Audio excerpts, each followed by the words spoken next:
अनेक गोष्टी त्याच्यात आहे, अनेक बारकावे आहे। आम्ही सरकारला असं सुस्त झोपू देणार नाही, आम्ही वाज ठेवणार। सरकारचं अभिनंदन करतोच, आभार मानतोय। इतक्या आर्थिक बिकट अवस्थेमध्ये सुद्धा देवेंद्रजी असेल, एकनाथजी शिंदेने सुद्धा आम्हाला अगोदर आश्वासन दिलं होतं मुख्यमंत्री असताना, अजितदादा असेल, या सगळ्यांनी या कठीण परिस्थितीतून मार्ग काढला, त्याबद्दल त्यांचा आभारच आहे। परंतु हे सगळं करताना यामध्ये जर कटकारस्थान झालं तर आम्ही कोणालाही सोडणार नाही। मनोज जरांगे पाटील बोलले की कालची बैठक ही फसवणूक होती, सरकारने फसवणूक केलेली आहे। काल तुमच्यासोबत एका व्यासपीठावर होते जरांगे साहेबांनी म्हटलं, त्यांच्या दृष्टिकोनातून त्यांना तसं वाटत असेल, त्यांनी उपोषण सोडल्यावर बाकीचे लोक अशाच प्रतिक्रिया देत होते। त्याच्यानं तो आपापलं स्वतंत्र मत असतं। मला असं वाटते का त्यांनी कोणत्या भावनेतून म्हटलं, काय असं आम्ही त्यांना समजून घेऊ। खरं तर ही जे 31 जून 2026 केलं, याच्या मागचं दुसरं लॉजिक असं आहे का या वर्षाचा जो रनिंग कर्जदार आहे हा 31 मार्च 2026ला थकीत होणार आहे, लक्षात घ्या। जर आता घोषणा केली असती तर 24-25 वाला आला असता। एक वर्षाला जो मुळात आज अडचणीत सापडलेला आहे, अतिवृष्टीमध्ये सापडलेला आमचा शेतकरी आहे, तोच नेमका सुटला असता। याचे अनेक फायदे आहेत। आता ते समजणाऱ्याला समजून घ्यावं। ज्याला आम्ही पाहतो शेंगदाण्याची चव माहीत नाही, तो जर काजूची सांगत असेल तर त्याला काय करणार आहे। या सगळ्या गोष्टीमध्ये आपण समजून घेतलं पाहिजे। काही घरी बनवून कॉमेंट्स करणारे लोक आहे, काही आपले मत व्यक्त करणारे आहे, कधी आंदोलन केलं नाही, कधी बाहेर रस्त्यावर आले नाही। आम्ही एवढी मेहनत घेतली, लागण तेवढे गुन्हे दाखल घेतले, रात्रीचा दिवस केला, रक्ताचं पाणी, रक्ताच्या उलट्या आमच्या मुखाद्वारे झाल्या। एवढे सगळे कष्ट केल्यावर काही लोक काही आरोप करतात, त्याला आम्ही काही करायचं नाही आहे। आमचं मन पवित्र आहे। शेतकऱ्याप्रती जी काही भावना आहे त्या तेवढ्याच तिखट। जर दगाफटका झाला तर बच्चू कडू फासावर जाने तैयार है। हम झुकने वाले नहीं, हम मर जाएंगे लेकिन झुकने वाले नहीं है। बच्चू, काल तुमची बैठक सुरू असताना नागपूरमध्ये तुमच्या सहित तुमच्या कार्यकर्त्यांवर 2000 कार्यकर्त्यांवर पोलिसांनी गुन्हे दाखल केले आहेत। मला वाटते गुन्हे दाखल केले तर अटक करावं ना त्यांनी, आम्ही तयार आहोत। हे आंदोलन केल्यानंतर गुन्हे दाखल होणार, त्या पद्धतीचं समोर येणार, तेवढा रोष व्यक्त करणार। सरकार जेवढं नमवायचं आहे तेवढा नमवायचा प्रयत्न करेल। एका इकडे मॅनेज झाल्याच्या बातम्या होतोय, दुसऱ्या इकडे आम्हाला गुन्हे दाखल होतोय। हे कुठल्या प्रकारे?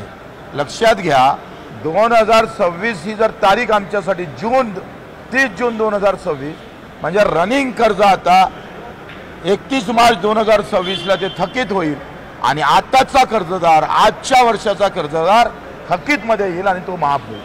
ही सगळ्यात मोठी रणनीती आमच्या नेत्यानं खेळलेली आहे, आमच्या लोकांनी, आणि त्याचा फायदा अधिक जास्त शेतकऱ्याला होणार आहे। आंदोलन संपलं नाही। जेपर्यंत कर्जाचा हप्ता पैसा बँकेत जात नाही तोपर्यंत आंदोलन संपणार नाही। थोड़ी जरी इकडे तिकडे नजर केली तर खबरदार, हम यहाँ खड़े हैं, हम अभी जिंदा है। आज नागपुरात शोले आंदोलन मी केलं होतं, तुम्हाला माहित आहे, 2007 ते 2008 आबावरती आलेले होते। त्याच नागपुरानं रायगडमध्ये सुरू झालेलं आंदोलन नागपूरच्या धर्तीवर आम्ही यशस्वी केलेलं आहे। आणि त्याच्यामुळे आता झालं ते तुला ऐकायचं। तुमच्या सोबत कराळे मास्तर पूर्ण दिवस आंदोलनात होते, ते आता घोषणा देत आहे बाहेर की सरकारने आम्हाला फसवलं। तुम्हाला असंच वाटतं का? कराळे मास्तर आता घोषणा देत बाहेर, त्यांना का बरं अशा पद्धतीचं वाटते मला माहित नाही। ते मीटिंगला येणार होते, नेमकं ते मीटिंग त्यांची चुकली, त्याच्यानं ते नाराजगिराज नाही, ते एवढे लहान मनाचे लोक नाही आहे। मी त्यांना भेटतो, त्यांना समजून घेतोय। आता वामनराव चटपांचं आयुष्य शेतकरीमध्ये गेलं, जानकरांचं गेलं, तुमचे नवले साहेबाचं गेलं, राजू शेट्टीचं गेलं। म्हणजे एक मला समजत नाही, दुर्दैवी गोष्ट आहे। मी दिव्यांगाचं आंदोलन केलं तेव्हा अशा कुठल्याही आरोप गिरोप कुठलेही होत नव्हते। फार प्रामाणिकतेने लोक आंदोलन करत्यावरच, म्हणजे लढणारा असतं का नाही, अरे तुझ्या छातीत गोळी नाही लागली रे, ते छातीत लागायला पाहिजे होती, पायात का लागली। हे असे काही लोक इतके विचित्र बुद्धीचे पैदा झालेले आहे मला माहीत नाही. म्हणजे लढणाऱ्याच्या छातीत गोळी लागली तर त्याला बरं वाटतं. वा वा वा अब लढाई आंदोलन अजून डाटा एंट्री ऑपरेटरचा विषय आहे, ग्रामपंचायत कर्मचाऱ्याचा आहे, दिव्यांगांचा आता परवा एक GR निघणार आहे अंगणवाडी सेविकेच्या संदर्भात. दुसरा आमच्या मेंढपाळाचा विषय आहे, मच्छीमाराचा नाही झाला आहे, मच्छीमाराची चर्चा व्हायची आहे, मेंढपाळांची चर्चा झाली. आणि या सगळ्या विषयावर आता पुन्हा एक बैठक होणार आहे बाकीच्या विषयावर. ते पण बैठक या हप्त्यामध्ये होणार. कामगार नाही शेतमजुरांचा विषय असं एकंदरीत आहे. मला वाटतं आपण मीडियाने खूप आम्हाला साथ दिली. आपण मानावं तेवढे आपले आभार कमीच आहे. सगळ्या मीडियाचं मी आभारही मानतो, आपल्याला धन्यवाद देतोय. आंदोलन काळामध्ये सर्वसामान्य नागरिकांना जो त्रास झाला त्याबद्दल तुम्ही त्यांची दिलगिरी व्यक्त करता. त्यांची माफी मागतोय. खरं तर सरकारनं पुढाकार घ्यायला पाहिजे होता.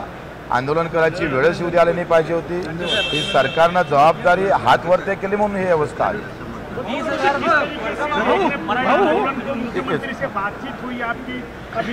देखो 2.5 घंटे बातचीत हुई, बहुत खड़ा जंगी हुई. तारीख देने को सरकार तैयार नहीं थे और तारीख नहीं मिलती तो हम बिल्कुल तैयार थे. हम पूरे ताकत से लड़ने को तैयार थे. तारीख मिल गई है. जो सरकार पहले हमने कर्ज माफी का बोला ही नहीं, ये बोलने वाली सरकार को तारीख खींच के लाया हमने और ताकत से लाया. कर्ज माफी की घोषणा की है सरकार ने, ये सबसे बड़ी उपलब्धि है. अगर ना आंदोलन ना होता तो क्या ये नहीं होता.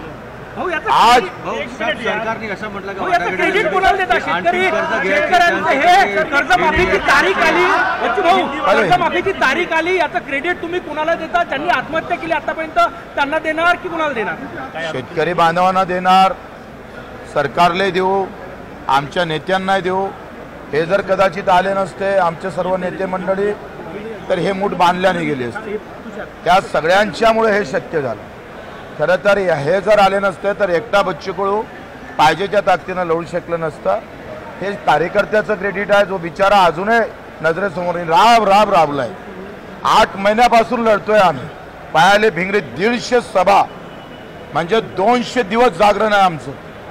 4 वाजता नंतर 4 वाजेपर्यंतच्या आत कधी झोपलो नाही आम्ही. अन्नत्याग आंदोलन झालं, पदयात्रा झाली, रायगडचं उपोषण झालं, सातत्यानं चालू आहे. आणि एवढं सगळं करून सुद्धा काही लोक अशा प्रकारच्या टवळक्या करत असेल तर माफ करा. आंदोलन पुढच्या वेळेला करावं का नाही करावं या मानसिकते देऊन टाकतोय माणूस. अचलपूरचे जे आमदार आहे भाजपचे त्यांनी टीका केलेली आहे की 72 जागेमध्ये तुमचा महाल आहे. हे मला वाटते तेरवीत लग्नाचं आमंत्रण देत नसते. त्याच्यानं हा विषय आजचा विषय इतका चांगला आहे. पुन्हा ABP माझा नाव नको त्या विषयी तर काढण्यासारखं. तुमचं अधिक नाव पहिलेच बदलाम आहे, आता ते कशाला बदलाम करतात? बैठकीच्या वेळी सरकारने असं म्हटलं का की ABP माझा नेहमी BJP माझाचाच प्रश्न आणतो.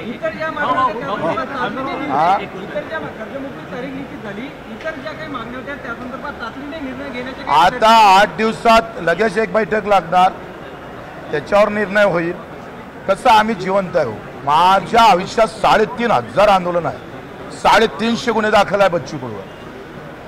आंदोलन करायला काय माणूस मेला काय? जिवंत आहे ना आम्ही. मला समजत नाही का तुम्ही आता काय थांबणार आहे का, हे होणार आहे का, असं कसं काय? हम जिंदा आहे ना अभी. एक प्रश्न असा आहे, 30,000 कोटी रुपयापेक्षा जास्त पैसे लागतील कारण की NPA जे झालं आहे ते 30,000 कोटी रुपयांपेक्षा जास्त आहे. त्यातले श्रीमंत शेतकरी काढले तरी 15-20,000 कोटी रुपये लागतील. सरकारला लोन घ्यावं लागेल. काय चर्चा झाली बैठकीमध्ये? माझं काय मत आहे, त्यांनी आर्थिक कारण सांगितलंच. आर्थिक कमजोरी आहेच. म्हणजे वामनराव चटप साहेबांच्या भाषेत जर सांगितलं तर जर खाले पैसे नाही आहे सरकारकडे, हे त्यांचं नेहमीचं वाक्य असतं. त्याच्यानं अशा सगळ्या व्यवस्थित हमारा जो दणका रहा है, आमच्या जे दणका राहिला कर्जमाफी करावंच लागेल. जर 30 जून 2026च्या आज जर कर्जमुक्ती जर झाली नाही, सरकारला सड़ो की पड़ो केल्याशिवाय राहणार नाही. ज्या खड़ी रहेंगी सरकार वाह धुएंगे हम उसको. पैसे कुठून आणणार सरकार? ते आणा, ते काही करा, तुम्ही डाका मारा, काही करा. सरकारने असं म्हटलं की सध्याची परिस्थिती आणखी कर्ज घेऊ शकत नाही, त्यांची लिमिट संपली आहे. तुम्ही त्याचा विचार करू नका. तुम्ही सरकारच्या वतीनं बोलल्यासारखे बोलताय. तुझी परवानगी असेल तर 1 मिनिट त्याचं उत्तर तुम्ही ते द्या. हो साहेब, सरकारचा सर एक क्लीन कर देता हूं ना हे सरकार नावाची यंत्रणा प्रिऑरिटीज किंवा क्रम बदलून याचे पैसे त्यावर वळवू शकतात ही प्रक्रिया आहे. त्यामुळे कर्ज घेता येतं हा बहाणा होऊ शकत नाही. फक्त क्रम बदलायचे. चॅरिटी बिगिन्स ॲट होम असा विचार करायचा. म्हटलं का घेऊ शकत नाही म्हणून नाही म्हटलं नाही त्यांनी सरकारने म्हटलं नाही असं पण आम्हीच सांगितलं क्रम बदला ऐशी तैशी करा आणि तुमचं कमिटमेंट पूर्ण करा. हाँ बोलो. ये बताइए कोई मापदंड तय किया गया किन किसानों किससे वंचित रखा जाए क्या बड़े किसान देखो सरकार अभी 6 महीने का उसमें सब टाइम है. पहली गोष्ट समिति का अभी कोई वैल्यू नहीं है. घोषणा हो चुकी है कर्ज माफी की. घोषणा अगर हुई समिति नाम मात्र है. आप देखो इस बात को. हाँ घोषणा नहीं होती थी और समिति स्थापित होती थी तो हम कोई जीतते नहीं थे. जीत क्यों हुई है? तारीख दी है. कर्ज माफी की घोषणा हुई है इसलिए ये जीत है ये हार नहीं है. बैठक में ये भी बोला गया है कि जो बड़े किसान हैं उनको बिल्कुल है. अगर मेरे को जरूरत नहीं है. तुम्हारा जो संपादक है वो अगर किसान है तो जरूरत है क्या उसको? नहीं है ना. तो ये बाइफरकेट समिति करेगी. हाँ समिति करेगी.